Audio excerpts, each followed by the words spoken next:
Diduga melarang sholat Idul Fitri berjamaah di masjid, Kepala Desa Ripobogu, Kecamatan Kabupaten Buol, Sulawesi Tengah dikeroyok warga setempat.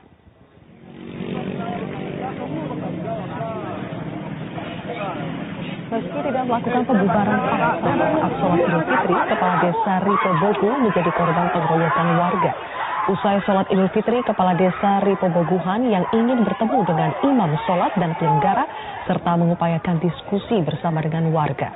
Namun ada warga yang langsung menyerang. Akibat insiden ini, Kepala Desa Ripobogu mengalami luka dan dirawat di rumah sakit.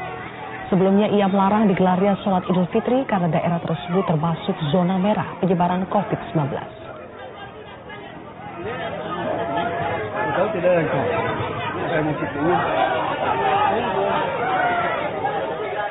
Bagaimanakah kronologi pengeroyokan Kepala Desa Ripobogu oleh warga dan apa tindakan yang diambil kepolisian setempat atas peristiwa pengeroyokan ini?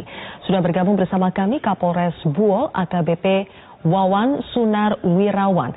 Selamat sore Pak Wawan. Sore Mbak. Pak Wawan, bagaimanakah kondisi Kepala Desa saat ini Pak? Untuk Kepala Desanya baik Mbak. Tadi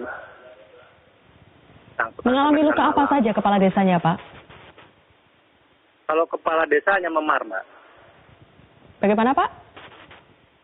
Memar, hanya luka memar Mbak, luka memar. Luka memar. Sampai saat ini masih dirawat di rumah sakit atau sudah kembali ke rumah?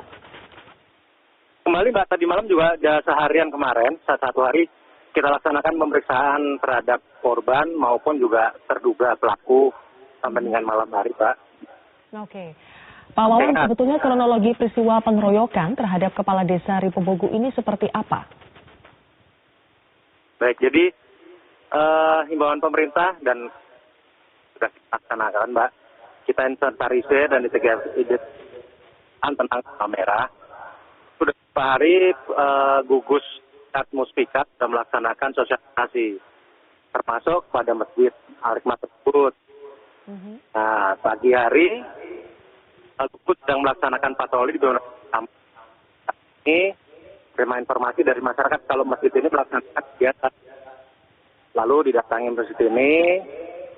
Dan memang benar terdapat sekitar 30% melakukan sholat id. Namun tidak bubarkan Mbak. Sama itu setelah selesai baru diingatkan. Oleh Kepala Desa namun ada masyarakat. Okay.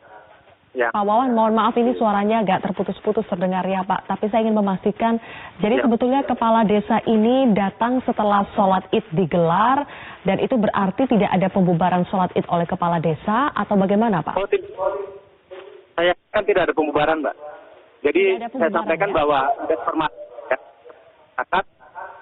kita melakukan patroli, bertindak preventif, ada informasi, kita ternyata benar ada sholat, ditunggu sampai selesai di luar masjid baru sudah selesai ya sholat idnya.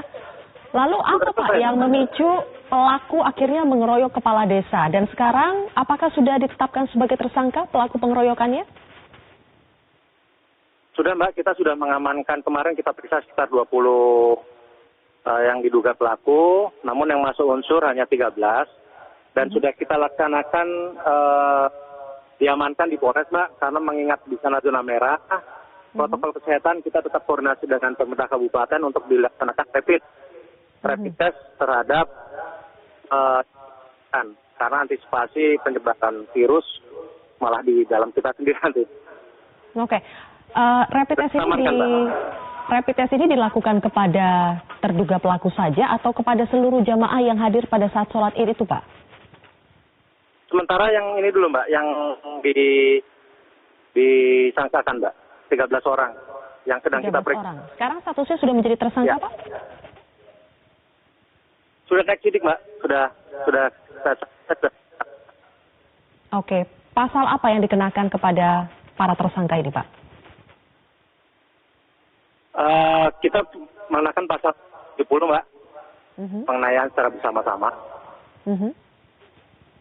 Ancaman hukumannya berapa lama, Pak? Angkat namanya sampai dengan 7 tahun, Mbak. Baik. Selain Kepala Desa, apakah ada korban lain, Pak, dalam peristiwa pengeroyokan ini? Ada, Mbak. ada jadi Linmas sendiri, kalau dulu Hansip itu Linmas, Ya. 1 orang, dan Suparmat, swasta, lalu 1 Samsudin Batali itu tuh petani, Mbak. Tapi apakah situasi keamanan saat ini sudah bisa terkendali, Pak? Alhamdulillah masih terkendali, Mbak, dan kita akan pengamanan khusus di lokasi tersebut, termasuk kita koordinasi dengan tokoh agama setempat, tokoh masyarakat setempat, dari pihak kota, pihak tersangka. Memang masih diri. Baik, terima kasih Kapolres Buol AKBP Wawan Sunarwirawan telah bergabung bersama kami di Metro hari ini.